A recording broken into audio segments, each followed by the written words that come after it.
Good afternoon, everyone, and welcome to today's webinar, The Mississippi Miracle, How Mississippi Improved Reading Scores. Some of you may know, but I am Dr. Tracy Frederick, the Executive Director of the Kansas School Board Resource Center. And here is with me is Ward Cassidy, our Senior Advisor. Also here at Kansas School Board Resource Center, if you're not aware, our mission is to help school board members be effective advocates for students to focus on improving academic outcomes.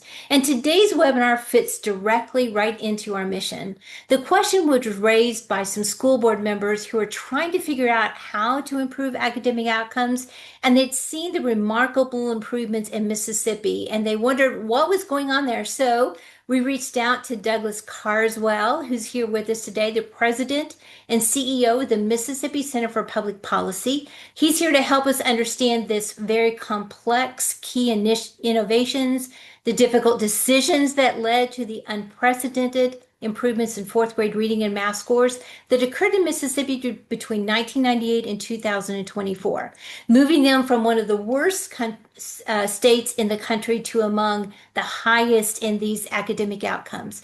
Now, this dramatic improvement has been labeled a miracle by many people, but Mr. Carswell will dispel the myths and help us understand the very difficult decisions that were made that led to the improvements. You can find out a little bit more about Mr. Carswell in the events section of our webinar that tells a little bit about some of his background. You will hear his accent, know that he's not originally from the United States, but moved here out of choice because he wanted to help us or help with this kind of movement. And for those of you who may have questions later on throughout the presentation, we'll have some time at the end of the presentation for your questions. So you can put them in the Q&A box at the bottom of your screen. If you don't see a Q&A box down there, if you click on the circle that has the three dots that says more, and you click on the Q&A box there, it will put it at the bottom of your screen. And I will ask those questions for you at the appropriate time. Also, you should note that this presentation is being recorded, so you'll receive a link to the recording to review and to share. And as always, I'll send you the link to the recording, and we will have it on the workshop video section of the KSBRC webpage. Now, I spoke with Mr. Carswell yesterday and know he has a lot of ground to cover, and I know you'll enjoy the information that he's going to present to you today. So without further delay, I'm going to turn it over to you, Mr. Carswell. Tracy, thank you so much for this opportunity. Thank you for joining me. First of all, I'm Douglas Carswell. You can probably tell from my accent that I'm not a native-born Mississippian, so I hope you won't need subtitles to understand what I'm saying. But I'm originally from England, so I will try my best to explain this phenomenon known as the Mississippi Miracle. Before I do so, a quick word about the organization I work for. The Mississippi Center for Public Policy is a think tank. We're part of the State Policy Network. We advocate for policies that we think will improve the quality of life of people here in Mississippi. And education, we think, is the number one area to focus on. So it's a subject very close to our heart as an organization. Now, you may well have heard of the phrase, the Mississippi Miracle. And on the face of it, it is a wonderful story. The facts are, on the face of it, indisputable. We've gone from being one of the worst in the country in terms of reading standards to one of the best. In 2013, Mississippi ranked 49th out of 50 states in terms of fourth grade reading. By 2024, a mere decade later, we were 9th. That was the biggest jump in the country. On the national NAEP scores, fourth grade reading rose 10 points between 2013 and 2019, the largest gain of any state. Again, indisputable facts, very exciting, great news for us. Hurrah all round. Proficiency scores nearly doubled. Fourth grade readers reading at or above proficient rose from a mere 17% in the late 1990s to 33% in 2024. Again, a significant improvement. But I think we need to keep some of this in perspective. It's great that there has been improvement, and I want to come on in a moment to talk a little bit about exactly what might explain this shift in the data. But first of all, 2 out of 3 fourth graders in Mississippi are still not proficient. So I think it's a little rash to talk of a miracle. And I think it's also careful. We need to be a little careful.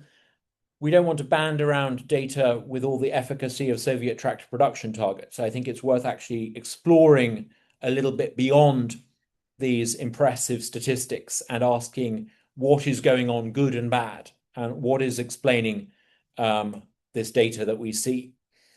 I mean, a mini industry has basically grown up now to explain the Mississippi miracle, and lots of people are keen to explain what has driven it. And I think there are basically, and indeed a lot of people are keen to come forward and take credit. But I think one person does need to be highlighted at the beginning of the story. Governor Phil Bryant introduced something called the Literacy-Based Promotions Act in 2013.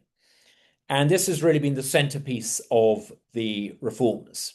It set out statewide standards, and it basically, to cut a long story short, it put the focus on phonics. It led to a number of changes, a deliberate return to phonic-based instruction, and a big investment in teaching the teachers how to teach using phonics and making sure they did use teaching phonics. Controversially, it also saw, controversially at the time and still today, the introduction of third graders being held back. Basically, there's a third grade reading gate. If you're not up to standard at the end of third grade reading, you have to repeat a year. It's quite tough. It's quite uncompromising. First try rates are about 75, 76%. I think kids have 2 or 3 goes to get over the hurdle. But if you're not up to standard, you repeat a year. And that is one can't really talk about this without mentioning that. As I'll go on to explain, I think it's been pretty important in explaining what's going on.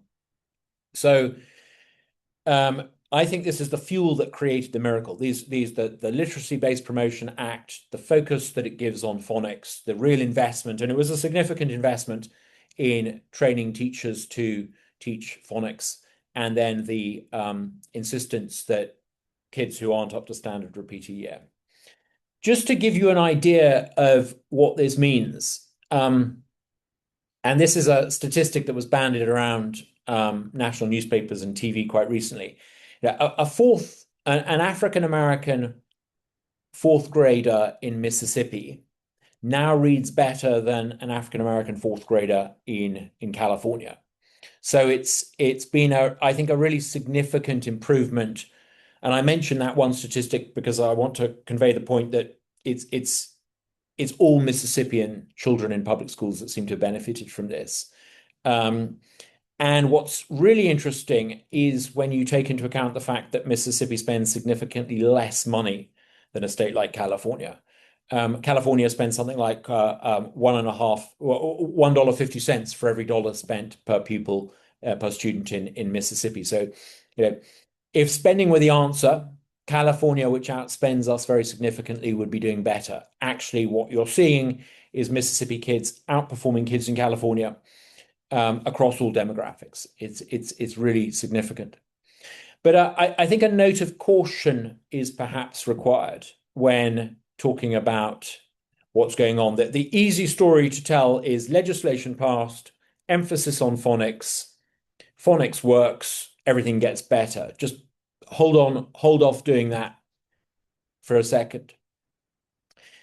We've done some research as a think tank that shows that actually math grades in Mississippi have improved at the same time too. In fact, at the same pace as improvements in reading. Mississippi math scores improved at or faster than reading scores. If it was phonics, unless phonics magically somehow impacts how students study math, then I think this needs further investigation. In the rankings,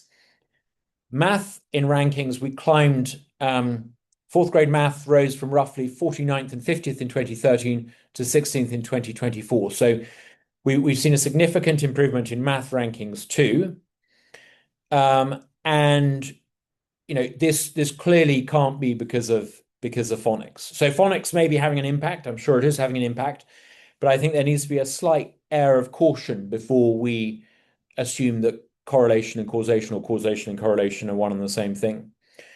In fact, math scores kept rising when reading stopped rising. Reading scores slightly plateaued. Between 2022 and 2024, Mississippi was one of only a handful of states to post significant increases in math fourth grade gains after we stopped improving in fourth grade reading scores. So I think the retention gate is really important in understanding what is going on. It seems to be that by putting a pressure in a classroom by saying, unless you're up to a certain standard in reading, you're not going to, no one likes to repeat a year. The child doesn't like it, their siblings don't like it, their parents don't like it, the teachers don't like it. No one likes being made to repeat a year. I suspect that what is going on is that insistence that if you're not up to standard with reading, it's creating an environment in which the classroom is taken a little bit more seriously to make sure the kid gets over that hurdle, and the consequences of that are seen in more than just reading scores. That's conjecture, that's speculation, but I think that may be what's going on. I think the retention gate is significant. And it was controversial then, it's controversial now. But the point I'm trying to convey is that it's the very nature of the thing that was controversial that perhaps explains why we're seeing these improvements. So I think we need to, there has been improvement. We need to be a bit skeptical and recognize it's not a miracle. We need to be a little skeptical about the idea that there's any one cause in terms of, the cliche is there's no one silver bullet. I think that's right. I don't think there is a single cause. I think phonics is certainly important, but I think the insistence that failing students retake a year is also very significant. A couple of further thoughts on the need for realism. Phonics is a step, but it's not the strategy. It's important, but it's not the be all and the end all. We've got to keep the gains that there have been in Mississippi in proportion. It's wonderful. No one takes more joy in seeing Mississippi kids get better scores than people from New York or Minnesota or California. But we've got to keep it in perspective. There are still an awful lot of kids in Mississippi who, frankly, are not getting a good education. And then just one final thing. I didn't run this past you, Tracy. I don't know. Maybe I should have done. I would love to share with you, if I may, just very briefly, a tool that we've just developed called comparemyschool.com. I think with all this talk, parents here in Mississippi, about the Mississippi Miracle, I think it's really important that actually parents can access data that talks to them in their condition, in their circumstance. So we've created this tool called comparemyschool.com, and it basically allows any parent in Mississippi, I'll share it with you in a second, any parent in Mississippi to go in to look at their school, to put in, I won't do it now, but they can, or do you want me to do it now very quickly? Yes, if you don't mind, that would be great. So you could put in, I'm putting in Murrah High School, which is a school just across the street from me. It gives you details about proficiency, all great. It allows you to compare it with the closest public school. It shows you what it costs in terms of tax dollars. It shows you how much is spent per pupil in that school district. It shows you, I think this is really significant information that parents currently lack, enrollment numbers over the past decade.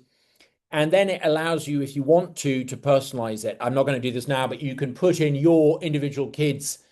It's called the MAAP score. It's a specific score every kid in Mississippi gets. You can put in your kid's score. If they're the appropriate year, you can put in their ACT or test ACT scores, and it will then show you exactly where your child sits on a graph compared to other kids in that school, other kids in the district, other kids in the state, and to some extent other kids in America. So I'll come out of that now. Have a look at it if you want. Comparemyschool.com. We're super excited about the progress that we're making in Mississippi. We think it's a great story. It's a little bit more complicated than people say, but I think it's important to recognize there are still an awful lot of young people in Mississippi who, frankly, are not getting the education they need. So talk of a miracle is perhaps a little rash, but we're excited that we're improving. Well, I think that that's always the goal. Can you remind us how much you spend per student on average in Mississippi? Isn't it somewhere around 12,500, somewhere around there? It's about $14,000 on average. 14,000. I, Okay. the chart I just shared with you for Murrah was 16,600. And the Mhm. reason for that is we've got a wonderful new funding formula that actually gives a base amount of about $7,000 per student. And then it's weighted on top of that. So if you live in an area of socioeconomic deprivation, you get a bit more. If you've got special needs, you get a bit more. Then, of course, on top of that, you've got federal funding and then very local sources of revenue. It means that the average funding per student across the state is about $14,000 per student. That varies from 16,600 in Jackson, where I'm talking to you from, down to maybe about $10,000 per student in, I think, DeSoto County or down on the coast. So yeah, that's you can find that information accurately on compaремyschool.com.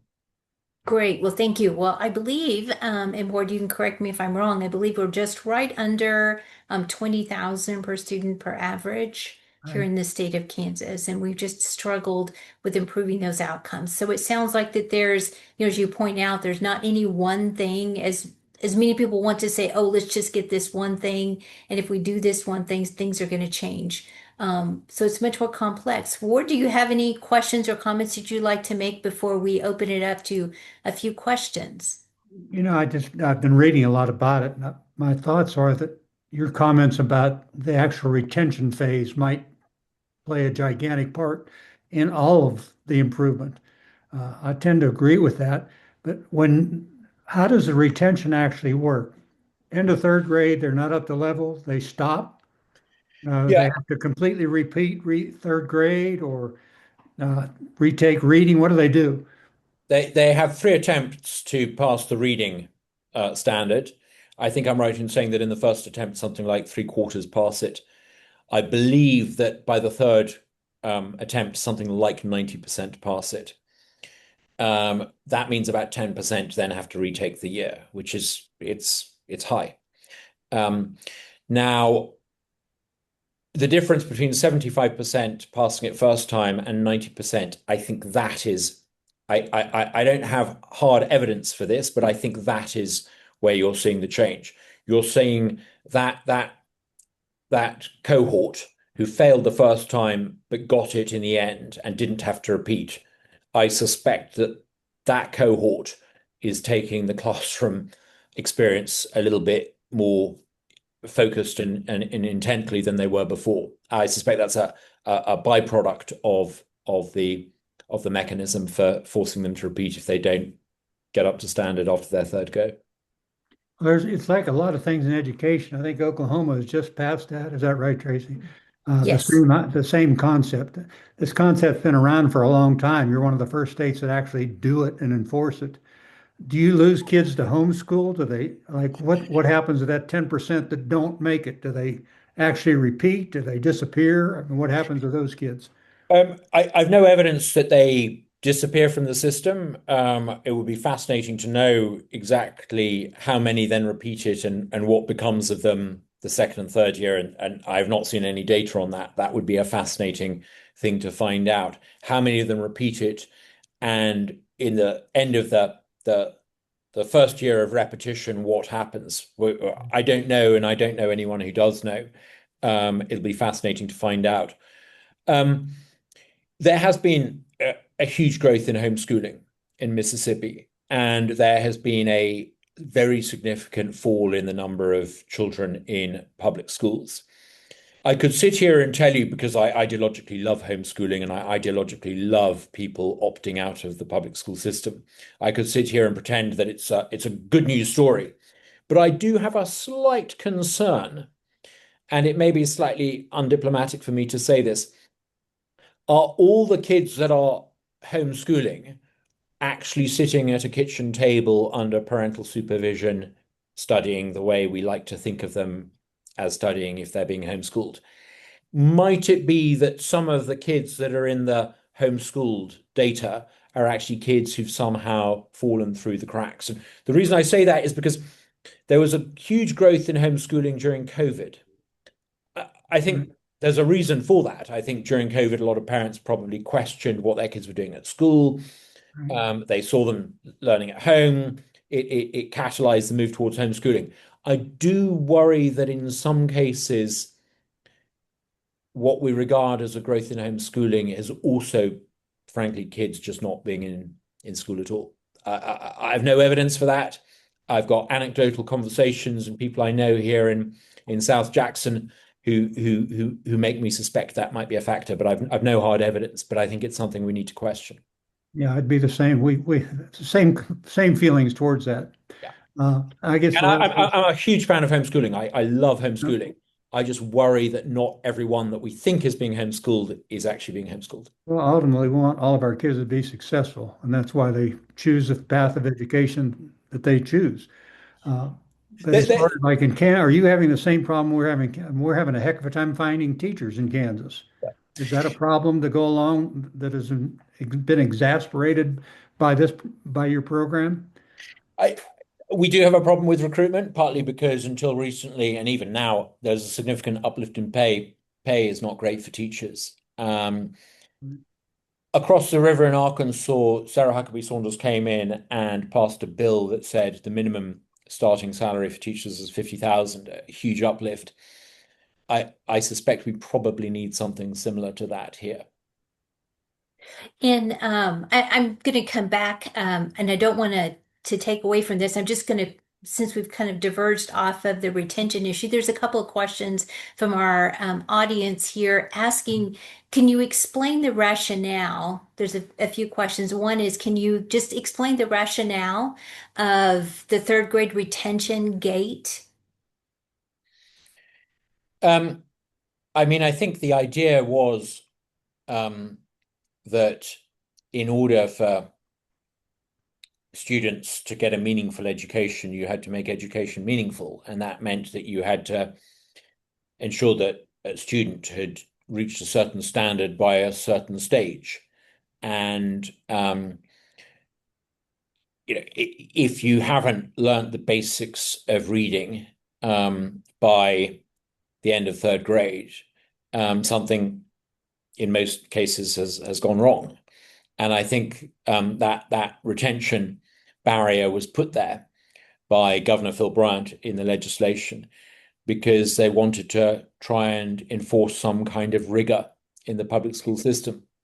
And I understand that, and Ward, you might be able to speak to this from your experience in the past as well, is that at some point at third grade is kind of that benchmark as to if students are not reading at grade level by third grade, then it's very difficult for them to catch up after that. That seems to be that place at which there's the, as you mentioned, kind of a gate there as to whether they're going to improve or not.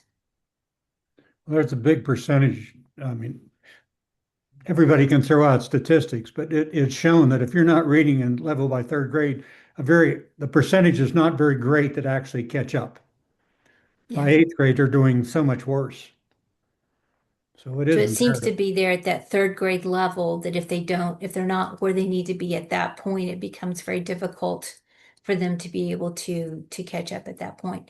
The next question I guess I have is from one of our attendees is do you know the process by which it was determined that this retention gate would be a possible solution or become a part of this? Do you know the process of determining that? Was it modeled after another state or another country? I'm afraid I don't. I wasn't in the state at the time in 2013. Phil Bryant has a team around him. Um, I would. It's a question I'd be speaking beyond my pay grade. Mhm. It was people in his team, and I think actually to a large extent, I think he was quite familiar with the. Unlike a lot of governors, I think he was quite into the granular detail on this. So it's a question actually probably best put to him. Okay, well, thank you. There's always this, another question has to do with social impact of this retention gate. There's always this question of if you hold a student back, is it going to cause them some kind of social stigma, or is there an issue as far as their socialization? Was that, has that kind of been found to be an issue as far as this retention gate is concerned? I mean, let's be clear, no one likes it. No one, kids don't like being held back. The family doesn't like it. No one likes it. But I think your life chances are probably better if you are capable of reading. Then, yes, it's probably not very pleasant if you're forced to repeat a year, but if on the upside you're capable of functioning as a functioning member of society because you can read, I think it's probably worth it. Well, one of our audience members says that's an excellent point. We know that as Ward and I worked with some different districts here in Kansas, that there are parents who are actually unaware that their student is continuing to be pushed along or moved along when they're not perhaps at the right reading level and they continue to struggle. So perhaps with it being a statewide initiative, everybody's in the same boat. And so there's not perhaps a stigma on one student or another, but everybody's in that same boat. You say that there are three chances for them to be able to pass a reading exam before they would be held back. Is that correct? Yeah, yeah, you get three goes, and I think also it's kind of widely understood now. It's everyone knows that this is just something that happens, and I don't think there's any significant opposition to it now. I think a lot of people don't like it, but there are lots of things people don't like, but I think people accept it as a necessary rigor in the system. Well, one thing you and I talked about prior to the webinar today, when we were discussing this yesterday, was that the engagement in the classroom and perhaps with the understanding that students are not allowed to move along if they are not at that appropriate level, that perhaps that does cause more re-engagement in the classroom. We know that teachers become discouraged because they say students are not engaged in the classroom, they're not engaged in their learning, or parents are not focusing on or not helping their student learn. So perhaps this would be a way in order for everybody to kind of get on the same page. Absolutely. I think that's exactly the effect of the retention policy. It focuses everyone's mind and it creates a seriousness and I think the word is probably earnestness. There may be some classrooms where there's not a great deal of earnestness. I think this forces a little bit of earnestness by the student, by the family, by probably other kids in the classroom, because every kid in the classroom wants to make sure that they get over this hurdle. And I think it creates focus and earnestness, certainly on the part of teachers. No teacher that I know wants to see children that they're teaching made to repeat a year. So I think it really does bring a little bit of focus just when it's needed. I think that's an excellent point. Well, I assume that one of our attendees asked about learning disabilities or students who may have some learning challenges being subject to the retention gate and some accommodations with that. Do you know anything about that? I can't speak at the detail on that, but I know that there are exemptions. If yeah, there are plenty of exemptions. Yeah. Well, the other question is, are you finding that these improvements that you have at this third grade before they go into fourth grade is continuing to show up in higher grades? And if so, or if not, is there another possibility of retention grade at, say, maybe eighth grade level? Yeah, I mean, and there's been some discussion, given that this retention policy at third grade works. Inevitably, some politicians have said, well, what about doing this at another level? That's not really come to anything significant so far. And I'm not sure that I don't know, but I'm not sure that the logic necessarily applies as strongly. If you don't have the basic ability to read at third grade, as Ward beautifully put it earlier, if you don't learn that at third grade, the chances of you catching up are very, very slender. Um, I think this is about making sure that kids have the basics, the basic tools to be able to learn subsequently. So I'm not sure that the same logic would necessarily apply at eighth grade or some subsequent grade. Um, there's been a lot of talk about changing what it is teachers in Mississippi teach to try to impose rigor. And inevitably, because of the success of the retention policy, some people in the legislature have come up and said, well, what about making sure teachers teach X, Y, and Z, Z? Um, I'm a little wary of, in effect, trying to create a state curriculum. And I yeah, that's not something that has yet been done. I don't. What I'm trying to say is I don't think we need to be too prescriptive. I think being prescriptive by saying they've got to be at a certain standard at reading at third grade is good. But beyond that, I think you've got to be a little wary about micromanaging how teachers teach. Sure. You said, Go ahead, Ward. you said that there was a significant amount of investment in teaching teachers how to teach the reading. Yeah. Was there a specific program that they used? Yes, there was. I'm looking at my notes. There was a heavy investment in teacher retraining, literacy coaches from K to 3 teachers could actually deliver. There was early screening. Yeah, there was very significant investment in K through 3 teacher training. I can email you subsequently. There were 2, I think, public funded programs, and there was also significant involvement from a private charity run by a chap called Barksdale. They put a lot of emphasis as a private philanthropic charity into supporting the reading initiatives. And I think that deserves some of the credit. So I'll happily send you chapter and verse on that. But yeah, significant public and private investment in that. Thank you. I did read a lot when I was reading up on this and just learning a little bit more about it when I had some school board members who reached out and asked about this specifically and even application to just individual districts, that there were some significant reading coaches that were brought in to help supplement, excuse me, in the classroom so that teachers would not have to do quite as much individual retention. They could continue to move forward with the curriculum.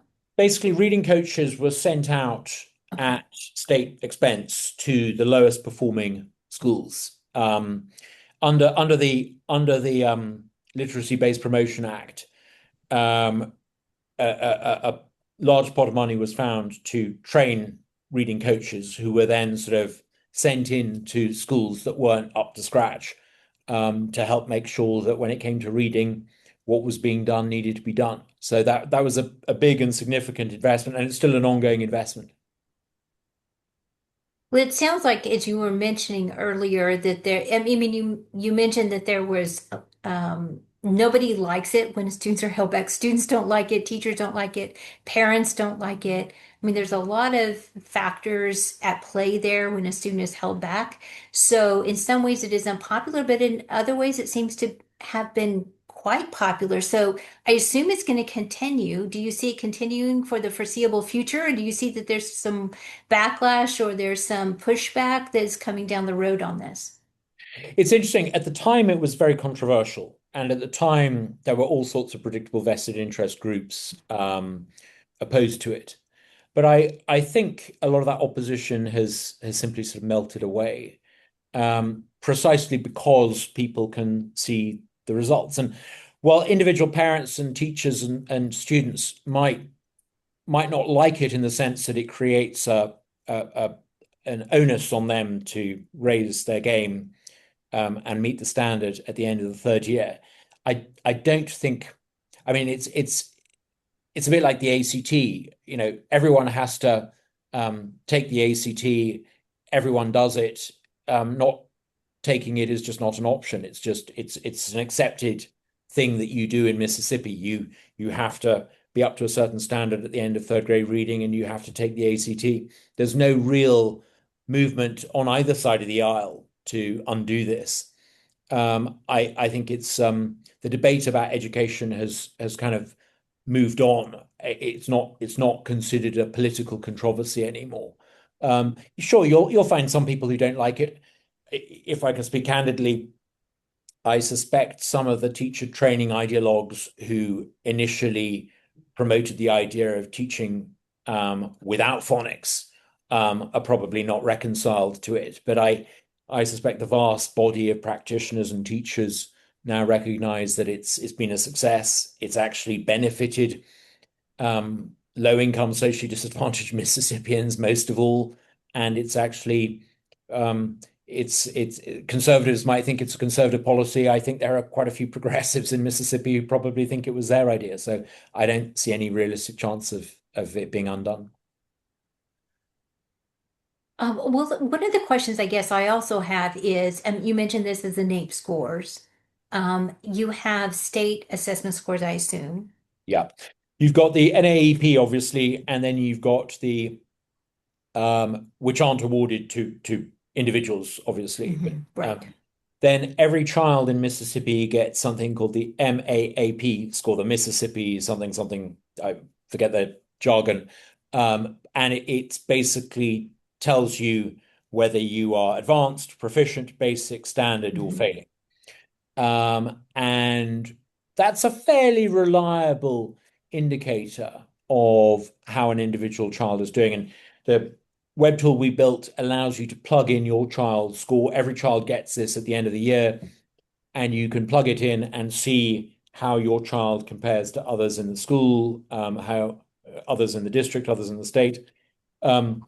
It's a pretty good yardstick to measure public school students. It sadly only applies to public school students. It's not across the board, but it's a very useful measure to show how it is that your child is doing and others. Unfortunately, it does reveal that 2 out of every 3 fourth graders are still not proficient. So yes, there's been improvement, but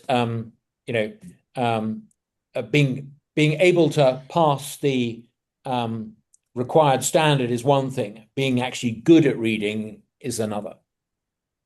Well, I think that that's interesting because here in Kansas, we also have our state assessment scores. We often find that those are dismissed somewhat as being, well, they're not very reflective, but it sounds like you found that the Mississippi assessment scores, state assessment scores, are also in line with what you see in the NAEP scores, which is what we find in Kansas as well. But we see that's in the short term, there are many who will say, well, we don't need to use those, or those are not reflective, they're not representative. I don't think they're as rigorous as the NAEP score. I think the Right. NAEP score is more rigorous, and it's in a sense, it's the gold standard. If I could use a comparison with currencies, it's the gold standard, whereas the MAAP score in Mississippi is our own sort of fiat currency, if you like. You can get great inflation with it, if you like, but I wouldn't dismiss it out of hand. And the beauty of the MAAP score is that you can apply it to an individual. You can actually, we have these conversations about abstractions. What I think is really important, if you've got a background where everyone in the state of Mississippi, every politician in Mississippi is going on the radio, the television, talking about the Mississippi Miracle, what people want to know is, what does it apply to their child in their school, in their neighborhood? MAAP scores allow you to do that. Exactly. I do have one more question that just came in before we move on into this area. I want to circle back. Does the legislation address there in Mississippi, does it address teacher training at the college level? No, I don't think it does. Let me double check on that. This is the 2013 legislation. I don't think it does. I think it focuses on outcomes rather than the process, but let me go back and check. Okay, so when you talk about the implementation of the phonics into the teacher training, is that at the college level, or do they supplement that with, do you know if they supplement that with at the district level or state level with some kind of development, teacher development opportunities? I think and I need to check this, I think most of the reading coaches, Okay. it's a Department of Education, the state government of Mississippi level initiative of the Department of Education going into schools. I think that's the mechanism. I don't think it's through the teacher training colleges, but don't quote me on that. I may have misunderstood that. My understanding is that it's done by the Department of Education engaging directly with the schools and the school board districts. Okay, well, I appreciate that. I'm going to ask this question, and Ward, I'll give you an opportunity to ask any final questions that you may have. And that is there any, do you see any way of replication of what was done there in Mississippi to improve those outcomes that might be applied to an individual district? We do have policies in individual districts in which students are promoted, basically socially promoted through not based upon necessarily whether they pass or not, and parents have to sign off if the student is going to be held back. But do you see any opportunity for any replication at a local school district level? And I think you could certainly make sure that you teach using phonics at a local level, indeed at a school level, at a classroom level. I think you could look at some of the phonic approaches to teaching and simply do it. And I think that would be a good thing. I mentioned this, you can tell from my accent, I'm from the UK. In a former life, I sat in the House of Commons. I sat on the Education Select Committee in the House of Commons, and we looked at a great deal of evidence about the effect of phonic-based teaching, and it's a slam dunk, as you say in America. Teaching reading using phonics has far better outcomes than the alternative. There's nothing to stop you, I think, at a local level, just going ahead and doing that. It's not just the evidence from Mississippi; it's the evidence from England, Scotland, around the world. Phonics reading works. There's nothing to stop you doing that. I'm not sure that you could, and I don't know the detail about the authority of school boards at a local level in states like Kansas, but I suspect it would be difficult for you to apply a retention policy at a very local level. Perhaps you could, but I suspect it might be one of those things that needs to be done at a state level. Apart from anything, it may require the fiat of the state government to overcome the initial opposition that you will inevitably come up against. If you were to do it at a district level, if you could do it, great. I suspect it would need to be done at a state level. Okay, great. Thank you. Ward, do you have anything else? Well, I was just thinking, and I think this would happen because of mandating uh, the program that you did. But what we've seen, and I think in so many with what you're doing, I would say this is going to it forces your first grade teachers, your second grade teachers, your third grade teachers to communicate. Because if I'm a third grade teacher, I want them to be at that level when they get to me. Uh, so I think doesn't it put some impetus on first and second grade to make sure that they're getting the phonics instruction so their kids can have a chance in third grade? That's a very good point. I hadn't thought of that, but I'm sure you're absolutely right. Okay, I was just wondering if that was part of the phonics training. Uh, Um, I'm not a teacher, so I okay, would need to talk to. I'm a think tanker, but I'm sure you're right. I suspect that at every stage of K through third grade, yeah, the schools I've worked with, what we found is there is a tremendous lack of communication sometimes between the first, second, and third grade teachers. yeah. When the school districts are all on the same page, or they have a reading specialist that's checking on all three grades, then you're very successful with your reading program. So I bet you're doing something along those lines in the classrooms and in the school districts, but An interesting question that I can't really speak to because I just don't have the well, experience. you've been very interesting to listen to. So thank you so much for all your input. Well, fantastic. I hope this has been helpful. If you've got any follow-up questions, email me. It's carswell@mspolicy.org. The website, comparemyschool.com. Any questions, any further thoughts, anything you disagree with, please get in touch. Love to hear from you. Thanks so much. Thank you. Well, thank you very much. If there are any last minute questions, you all can certainly, put them in the Q&A and I'll ask them before we leave, but I don't want to keep anybody longer than we have to. We're so thankful, Douglas, for you giving us the opportunity to hear the insight about this miracle that people talk about. Your information has really helped us to understand that this concerted effort was not an easy one, and the implications are still being felt. We are, however, impressed with the way your state came together to tackle this problem and realize that it takes more than just one initiative to make these dramatic changes and improvements. So we look forward to continuing to watch how things go in your state and to see some other states, like we mentioned before. Oklahoma just enacted the legislation to follow your lead. So we'll see things happen to the south of Kansas that are similar to what's happening in your state.